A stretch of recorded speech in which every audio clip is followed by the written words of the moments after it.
यार अभी ठंड हो रही है, आपके हाथ में है कि आपको कैसे मार्क्स चाहिए। हेलो दोस्तों, welcome to my YouTube channel.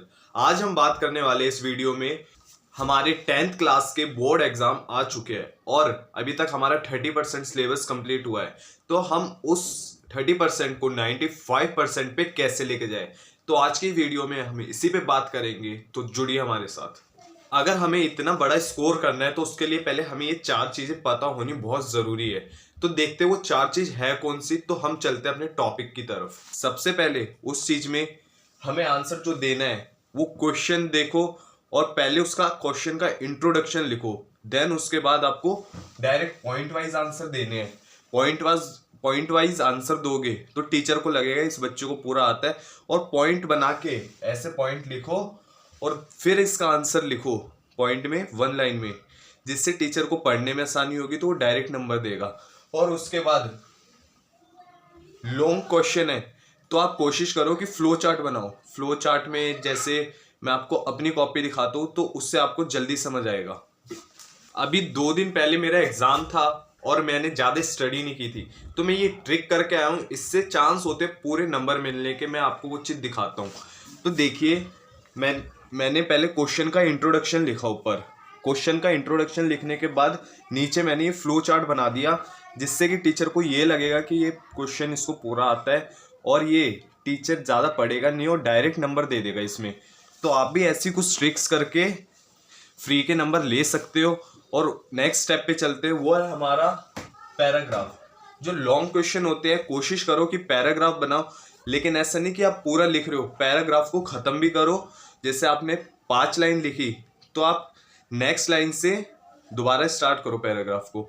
मतलब 5-6 पैराग्राफ बना दो लॉन्ग क्वेश्चन में, 10 नंबर के आंसर में। उससे आपको टीचर ज़्यादा नंबर देता है और उसको समझ भी आता है। और लास्ट है डायग्राम। डायग्राम बनाने से, जैसे साइंस का पेपर है, मैथ का पेपर है, या अपना कोई भी पेपर जिसमें डायग्राम बनते हैं, उसमें डायग्राम बनाओ और उसको सही से एक्सप्लेन कर दो, चाहे आपको क्वेश्चन आता ना हो। उससे भी आपको नंबर मिलने के बहुत चांस रहते हैं। तो हमने पेपर कैसे लिखना है वो तो सीख लिया, अब हमें पेपर में पढ़ना क्या है उसकी तरफ चलते हैं, और टाइम को मैनेज कैसे करना है वो भी सीखेंगे। तो चलिए हम अपनी वीडियो को स्टार्ट करते हैं दोबारा से। अब जो है आपको अपने वीक एरिया पे फोकस करना है। तो देखिए वीक एरिया पे फोकस कैसे करना है। 1 to 5 डेज आप ले, अगर आपने कुछ नहीं पढ़ा तो 1 to 5 डे में वीक एरिया पे फोकस करें। अगर आपने पढ़ रखा है तो भी बहुत अच्छी बात है, क्योंकि कोई तो ऐसा टॉपिक होगा जिसमें आप कमजोर होगे, तो आप उस पर पूरा मतलब पक्के हो जाओ, कंफर्म हो जाओ कि हाँ ये टॉपिक मेरा क्लियर है। तो अब जैसा भी क्वेश्चन आ जाए मैं कर लूंगा। तो सेकंड पे चलते हैं। तो प्रैक्टिस BYQ मतलब आप प्रीवियस ईयर क्वेश्चन पेपर लो और उसमें देखो कौन सा क्वेश्चन बार बार हर बार आ रहा है, हर साल आ रहा है। तो आप उस क्वेश्चन को एक कॉपी में लिखो और उसको सॉल्व करने की कोशिश करो। सॉल्व करने की कोशिश करोगे क्योंकि चांस रहता है कि क्वेश्चन की लैंग्वेज बदलेगी लेकिन आंसर नहीं बदलेगा, क्योंकि क्वेश्चन उन पे ज़्यादा नहीं होते, वो रिपीट ही करते रहते हैं, बस क्वेश्चन की लैंग्वेज बदल देते हैं, तो वो क्वेश्चन रिपीट करते हैं। तो थर्ड स्टेप है फोकस ऑन स्ट्रॉन्ग एरिया। मतलब जो आपका स्ट्रॉन्ग एरिया है जिस पे आप कंफर्म हो कि हाँ ये मेरा स्ट्रॉन्ग है, मेरे को आता है, तो आप उसको एक बार दोबारा रिवाइज करो। ये मत सोचो हाँ ये मेरे को आता है तो क्वेश्चन आ जाए मैं कर लूँगा। तो आप इस पे भी ध्यान दो कि मेरे को एक बार रिवाइज करना है पेपर से पहले। तो अब हम देखते हैं कि जो सब्जेक्ट है उनको कैसे मैनेज करना है। जो हमारा मैथ सब्जेक्ट है तो हमें ये 3 स्टेप करने हैं मैथ सब्जेक्ट के लिए। तो देखते हैं वो कौन से है। तो फर्स्ट है हमारा फॉर्मूला। आप सारे चैप्टर के फॉर्मूला याद कर सकते हो। एक कॉपी बना लो, जब तक पेपर नहीं आता उस कॉपी पे डेली फॉर्मूले लिखो। उससे आपको फॉर्मूले ऐसे याद हो जाएंगे कि आप भूलोगे नहीं। तो लिखने की भी प्रैक्टिस हो जाएगी फॉर्मूले, और याद भी हो जाएंगे। तो इजी वे ये है, एक कॉपी लो, उस पर रिपीट करते रहो, या आप जहाँ पढ़ते हो वहाँ पे सामने एक पेपर पे लिख के चिपका लो, जिससे कि बहुत आसानी होती है और याद भी जल्दी होती है। तो सेकेंड स्टेप है थ्योरम्स। मैथ में थ्योरम्स तो कंफर्म होते आनी, तो वो थ्योरम लिख लिख के याद करो, पढ़ो। यूट्यूब पे बहुत सारी वीडियोस मिल जाएगी, इजी थ्योरम है, पढ़ो, याद करो, और डायरेक्ट नंबर मिलते हैं थ्योरम के। एक डायग्राम बना दो, उसके बारे में लिख दो।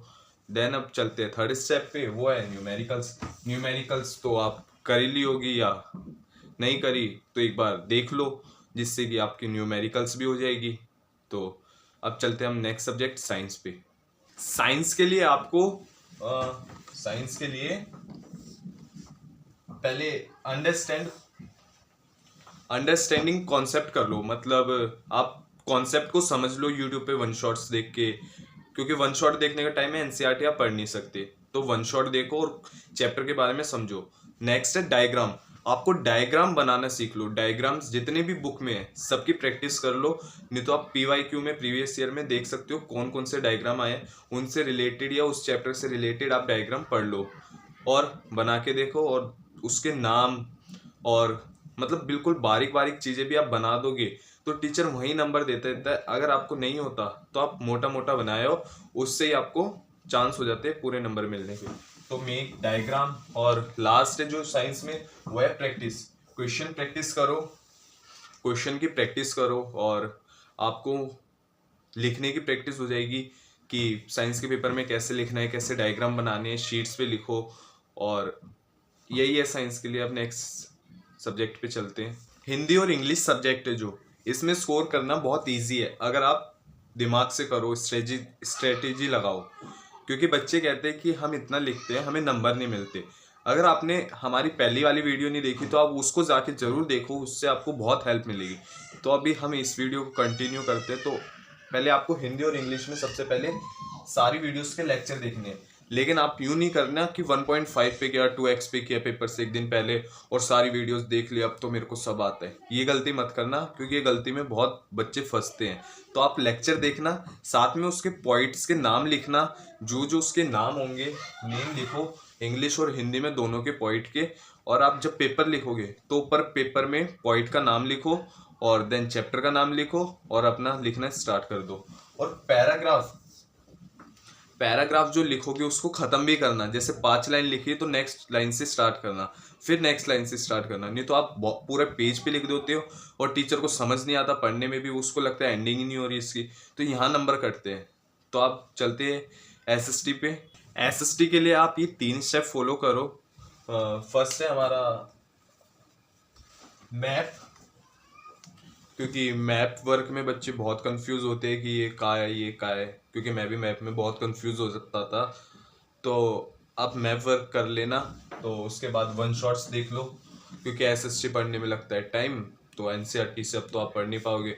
तो आप वन शॉट्स देख लो एसएसटी की सारे चैप्टर की, जैसे कोई भी सब्जेक्ट हो, ठीक है। और पॉइंट मतलब हो गया हमारा point wise, direct to the point answer देना, ये घुमाना मत टीचर को, क्योंकि टीचर घूमता है तो मतलब आपके मार्क्स घूमते हैं, मतलब आपके मार्क्स कम आते हैं। तो आप टू द पॉइंट आंसर दो। और डेट्स याद कर लेना, एसएसटी में डेट्स और नाम याद कर लेना, क्योंकि डेट्स और नाम के डायरेक्ट नंबर होते हैं। तो अगर आप ये सारे स्टेप्स फॉलो करते हो तो आपको अपने मार्क्स में इंक्रीज दिखेगा। मतलब आपको मार्क्स में आपको दिखेगा कि हाँ आपने पढ़ाई करी है और आपके मार्क्स भी अच्छे आए हैं। तो आप इन स्टेप को ज़रूर फॉलो करना, जिससे आपके मार्क्स इंक्रीज होंगे। तो आपको वीडियो कैसी लगी वो हमें ज़रूर बताना, कमेंट करना, लाइक करना, शेयर करना और सब्सक्राइब ज़रूर से करना, क्योंकि यार बहुत मेहनत लगती है। तो आप पॉजिटिव कमेंट करते हो तो हमें अच्छा लगता है। जैसे नेक्स्ट जो हमारी लास्ट वीडियो थी उस पर कमेंट आया था तो उससे मेरे को बहुत अच्छा लगा था। तो मैं ऐसे ही मेहनत करता रहूँगा, आपके लिए नोट्स भी तैयार करके लाऊंगा और वन शॉट्स मैं खुद अपने चैनल पे अपलोड करूँगा। तो हमारी वीडियोस ज़रूर देखना और शेयर ज़रूर करो, जिससे कि हमें मोटिवेशन मिलेगी। तो आप ज़रूर बताना ये वीडियो आपको कैसी लगी। और आप कोई बहाना मत मारो कि यार अभी ठंड हो रही है तो चल कोई नहीं हो जाएगा, कुछ नहीं होगा, आपको मेहनत करनी पड़ेगी। इस टाइम में फ़ोन को कर दो स्विच ऑफ, क्योंकि फ़ोन है बर्बादी, कुछ नहीं है। मतलब फ़ोन को आप यूज़ करो तो अच्छा है, लेकिन आप रील स्क्रॉल कर रहे हो वो बेकार है। तो आप अब आपके हाथ में है कि आपको कैसे मार्क्स चाहिए और क्या करना है आपको लाइफ में। तो थैंक्स फॉर वॉचिंग, मिलते हैं नेक्स्ट वीडियो में। Bye bye.